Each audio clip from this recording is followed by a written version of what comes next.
Então, glândula parótida, glândula mandibular, glândula sublingual e aqui nessa região a glândula bucal, certo? Em animais bovinos é muito comum nós termos obstrução dos ductos da glândula bucal e o animal apresentar celocele nas glândulas bucais. Nos animais caninos é mais comum aqui, na glândula sublingual. Desculpa, na glândula mandibular. Siga, meu querido. Tem a segunda tela aí, né, professor? Ia falar sobre mandibular. Isso. Outra coisa que também nós podemos observar no animal, certo? É a chamada paralisia facial. Nós achamos que isso acontece somente em seres humanos, porém isso pode acontecer no animal doméstico. E essa paralisia facial é uma infecção desse nervo aqui, olha, que é o nervo facial. O nervo facial ele emite dois ramos, o ramo bucal ventral e o ramo bucal dorsal. Então toda a musculatura da face, da pálpebra, são inervadas por ramos desse nervo. Nervo aurículo palpebral, nervo facial. Musculatura da face, músculo masseter, músculo bucinador, são músculos que são inervados pelo nervo facial. Então o animal, vocês vão perceber, igual eu falei lá na figurinha, ele fica com a boca torta para um lado. Não é tão característico como nos seres humanos, mas acontece também.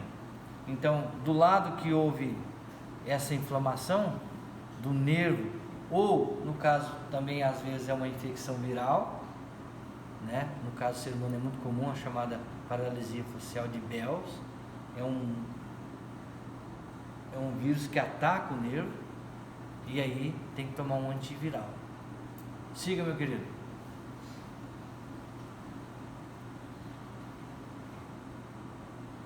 Nervo facial já falamos, músculo masseter, lembra que a gente falou naquela aula que fizemos aqueles cortes para poder verificar se seco, ducto parotídeo já mostramos, linfonodo mandibular, vamos lá, linfonodo mandibular,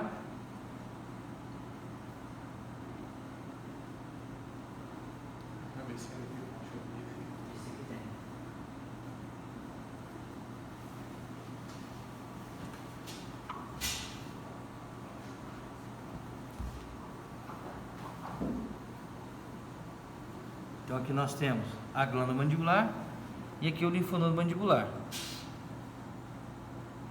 Glândula parótida, linfonodo parotídeo. Então são os dois linfonodos que nós temos que, sempre que possível, fazer a palpação dessas regiões para perceber se esse linfonodo está aumentado ou não de volume. Siga, jovem.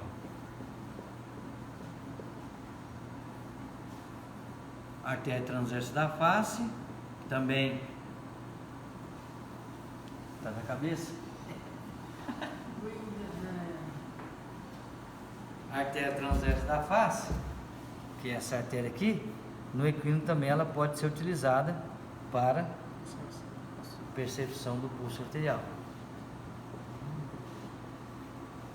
Então no equino, obrigado.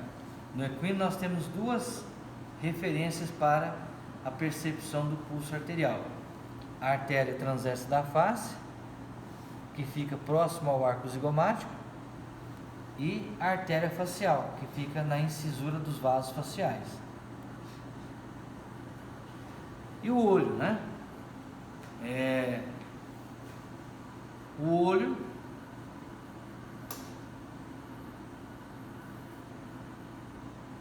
vamos fazer uma breve recordação da anatomia do olho, tá certo? O que nós temos que lembrar do olho? Primeiro, o olho, ele é um órgão que está situado na cavidade chamada órbita óssea, e que em alguns casos, tumor, certo? E principalmente acidentes, traumas, ele pode ser expulso da órbita óssea. Isso é... Isso chama-se exoftalmia, ou seja, quando o bulbo do olho está projetado para fora da órbita óssea. Nesses casos a gente pode tentar duas manobras. Primeiro, tentar retrair o olho, voltar ele para o lugar, mas para isso a gente vai ter que fazer uma avaliação para perceber se esse olho não foi perfurado. Se esse olho estiver intacto, se não teve nenhuma lesão mais significativa, a gente volta ele para dentro da órbita óssea.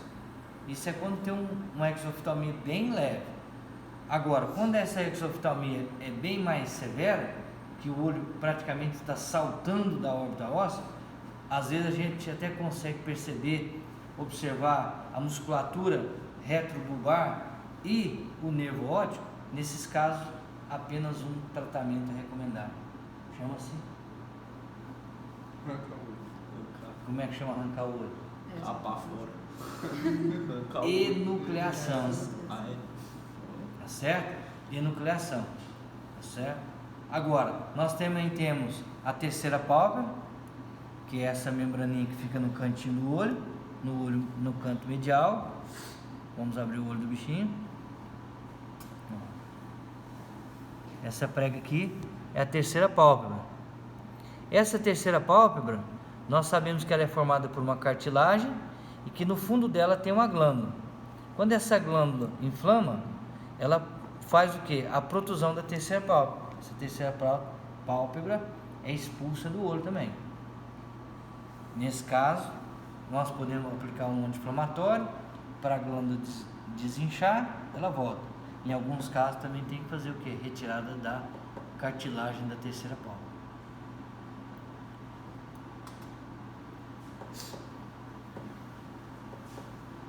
Quando a gente fala de olho,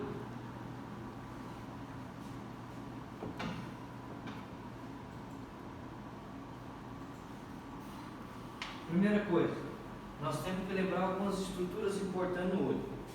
O olho é uma estrutura esférica, ovoide, né? Por isso que a gente chama de bulbo do olho. É uma estrutura que é revestida por uma camada de tecido contínuo, que é a chamada túnica externa ou túnica fibrosa.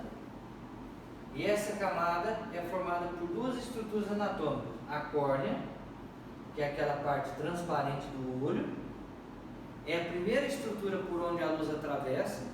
Depois a gente vai dissecar isso melhor, senhorita Dani, lá no terceiro período. As últimas aulas nossas é bulbo do olho. A partir daqui então a luz atravessa até chegar na retina. Tá certo? Essa parte do fundo do olho nós chamamos de esclera, também chamado popularmente de branco do zóio. Depois nós temos a túnica média, que é a túnica vascular, que é formada pela corióide, pelo corpo ciliar e pela íris. Essas três estruturas juntas a gente chama de úvea.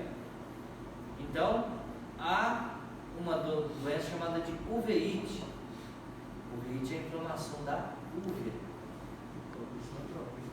E nós temos aqui também a retina. A retina é onde nós temos o quê? As células fotorreceptoras, cones e bastonetes, que são interligados com o nervo óptico.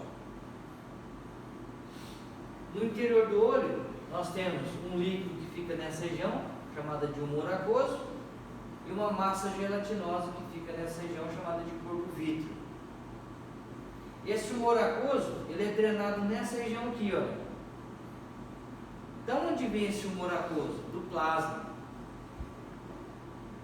Então o plasma vai extravasando líquido, esse líquido vai sendo lançado aqui dentro dessa câmara, porém esse líquido tem que ser drenado aqui, ó, no chamado ângulo irido-corneano. Irido vem de quê? Íris. Corneano vem de córnea. Então bem aqui nós temos o quê? Pequenas aberturazinhas que esse líquido vai ser drenado. Porém, essa drenagem pode ser obstruída. E aí nós temos o quê? Um acúmulo de líquido dentro do olho. E esse acúmulo de líquido ele vai gerar o aumento da pressão intraocular. Como é que se chama o aumento da pressão intraocular?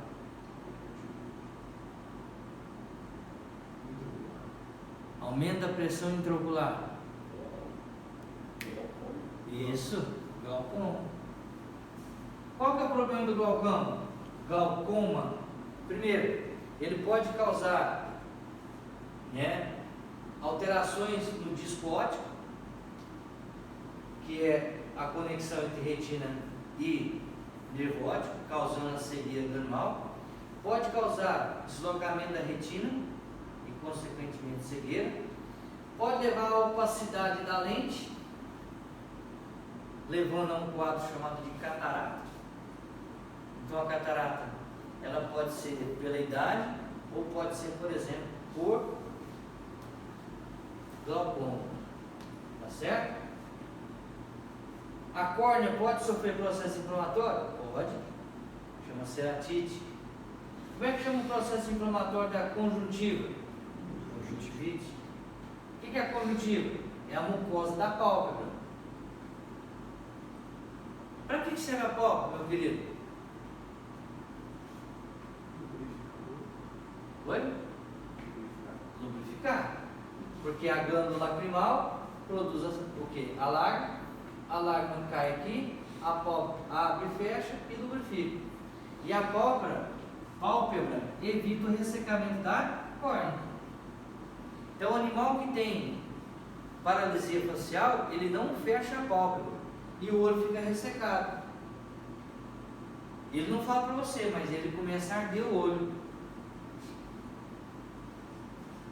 Começa a quê? A lesionar o olho, porque o olho fica ressecado. Nós sentimos esse ardor e reclamamos. O animal também é a mesma coisa, só que ele não reclama. Como eu disse, aqui nós temos a terceira pálpebra, cartilagem da terceira pálpebra, glândula da terceira pálpebra. Professor, a síndrome do olho seco seria o quê? Eu não sei. Sabe? Sabe? Olho seco quer dizer que tem o quê? Baixa lubrificação. Quem que lubrifica o olho? A glândula não. A lágrima. Então, por isso, não está com produção ou é que está obstruindo? Pode acontecer uma obstrução dos canais, ou essa glândula não está produzindo lágrima em quantidade suficiente, ou, por exemplo, nessa época do ano está muito seco, o nosso olho resseca de maneira mais rápida, por isso que você coça muito. Mas normalmente essa síndrome do olho seco é por alguma afecção da glândula lacrimal, ou por uma obstrução dos seus canais, ou por uma deficiência na produção de lágrima. E quando a gente vai fazer a enucleação, nós vamos tirar esse bulbo do olho, certo? Então, para eu fazer essa cirurgia, primeiro, tem várias técnicas. Uma delas é a transconjuntival. Primeira coisa que eu vou fazer nessa cirurgia, eu vou realizar uma cantotomia. O que é uma cantotomia? Sabe? Oi? Cortar. Canto. Canto do olho. Eu tenho que aumentar o espaço. Aí depois eu vou vir com um bisturi e fazer um corte aqui, ó, transconjuntival. Eu tenho que tirar isso aqui, ó, tenho que soltar isso aqui. Aí eu venho aqui, ó, na transição da córnea com a região da esclera, eu venho aqui e corto, ó, bem na transição da conjuntiva. Recebe aqui. E começa a puxar o olho. Põe uma pinça e começa a puxar o olho. Só que quando eu começo a puxar o olho, eu vou estimular o tal do reflexo óculo cardíaco. O que é esse reflexo óculo cardíaco? Ele estimula as contrações da musculatura e o olho fica puxando. E eu estimulo o quê? Uma bradicardia do coração. O que é bradicardia do olho?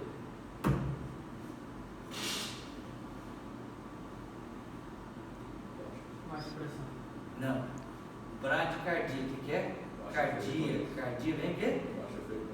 Baixa frequência respiratória. Hã? Frequência respiratória? Não. Frequência cardíaca. Respiratório. E essa baixa da frequência cardíaca pode fazer o quê? Matou o bicho. Gerar uma parada cardíaca. Como é que eu posso bloquear esse reflexo cardíaco, senhor?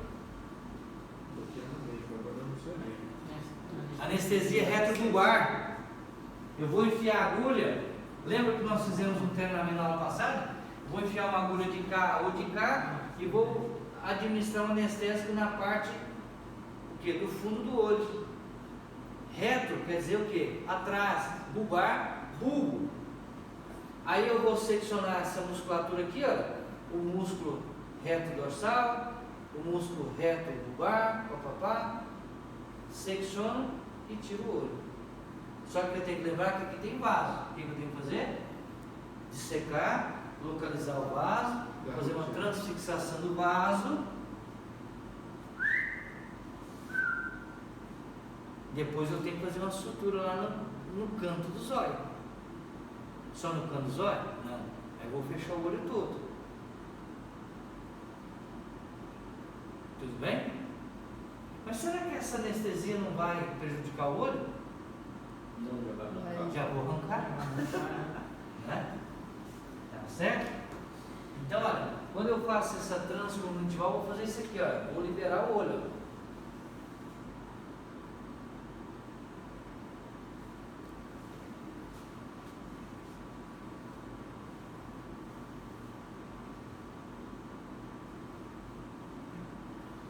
Então nós temos a enucleação, que é para o tratamento da exoftalmia, que é quando o olho se projeta praticamente todo para fora do olho, e nós temos um tratamento de prolapso de globo ocular. O que é o prolapso? É quando ele se expõe parcialmente. Ele não é projetado totalmente para fora do globo ocular.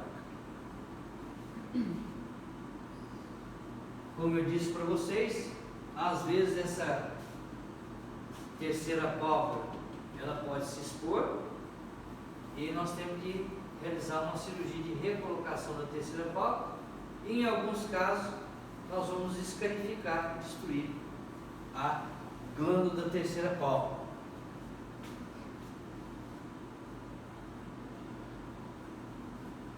Hoje teve até um aluno no primeiro período que o animal teve um tumor de seio paranasal.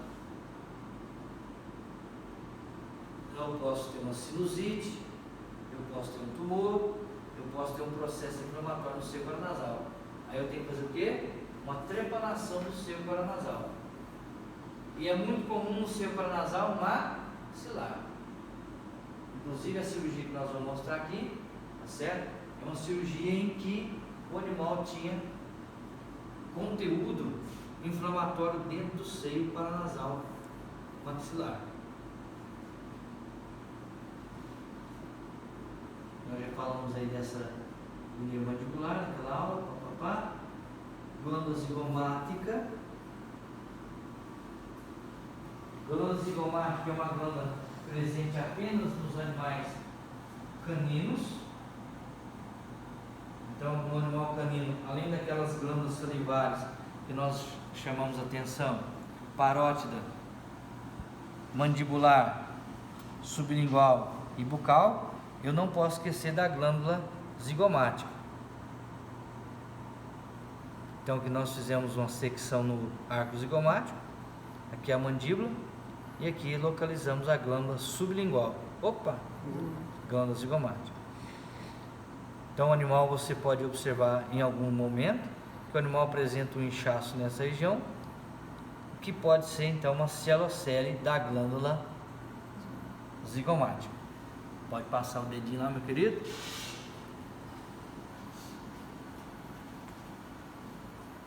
Disco articular.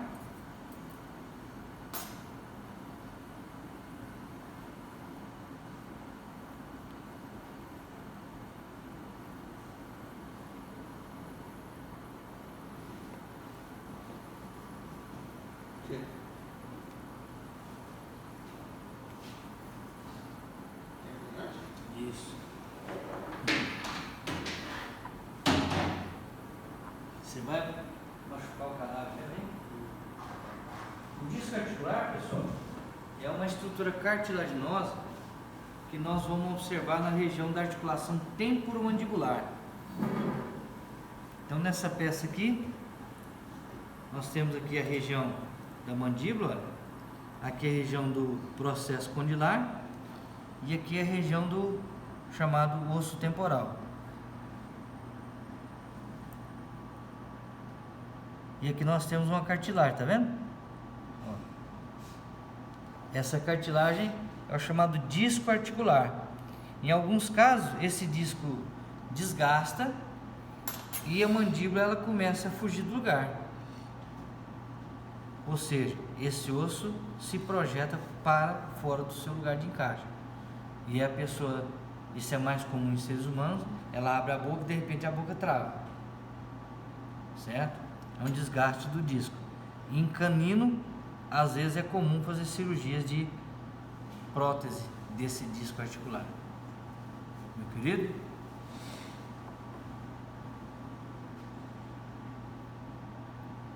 Na região chamada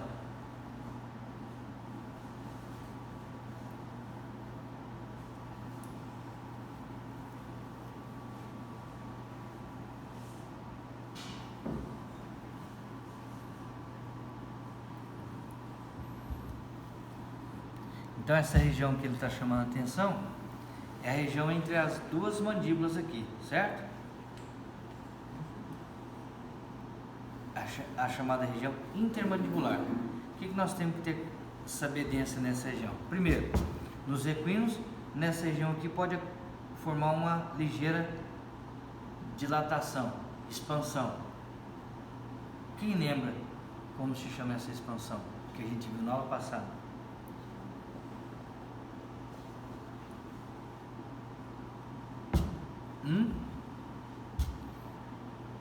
Do garrotinho. Isso, que afeta essa região aqui. Como é que chama essa estrutura? Bolsa cultural. Só podia ser meu filho mesmo. Não é à toa. Não. Então, o garrotírio ocorre uma contaminação da bolsa cultural. Aqui nós temos o que? Um aumento da bolsa e aqui forma aquela. Lembra que a gente viu aquele vídeo, no último vídeo, aquele vídeo meio macabro? Cortou, saiu aquele tanto de conteúdo lá? Cara assim, limpo. Isso. Então, às vezes, eu vou entrar por essa região aqui, ó, que é a região intermandibular. E eu tenho que tomar cuidado com o linfonodo mandibular, artéria facial, veia trombolingofacial, certo?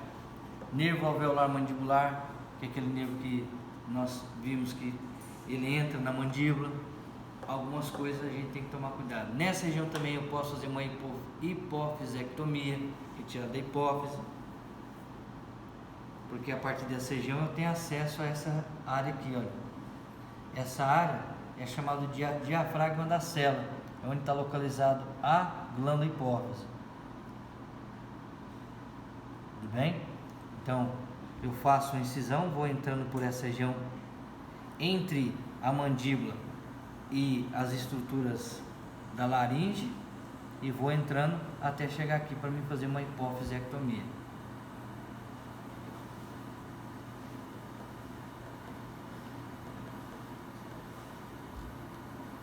A mesma coisa, seio paranasal frontal, a gente já comentou sobre isso para fazer o sacrifício do animal no frigorífico, né? Local da pistola de ar comprimido. Seio paranasal frontal, nós mostramos naquele dia da raio-x, presença de tumor, né? Pode dar sinusite, acesso ao encéfalo.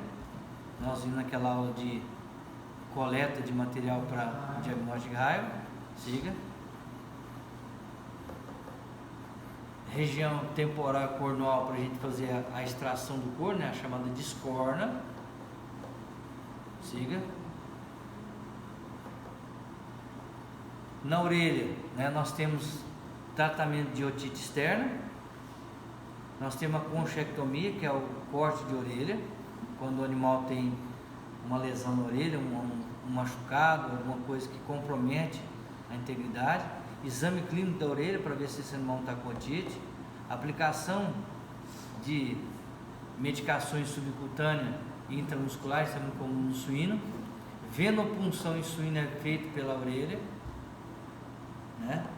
Inclusive o meu querido Rafael e a minha querida colega que eles iriam fazer um trabalho em Equino, onde eles iam retirar, fazer coleta de sangue na orelha a partir da artéria da veia auricular. Vocês iam fazer da externa ou da interna? Da externa, da veia auricular externa. O hematoma, que é a presença de conteúdo, né, sangue entre a pele e a cartilagem. E também não podemos descartar, né, as chamadas hemoparasitoses, como o nosso colega ia fazer a partir de venopunção. E também podemos fazer raspado de pele a partir da orelha também, para diagnóstico de hemoparasitas. Ok? Na aula da semana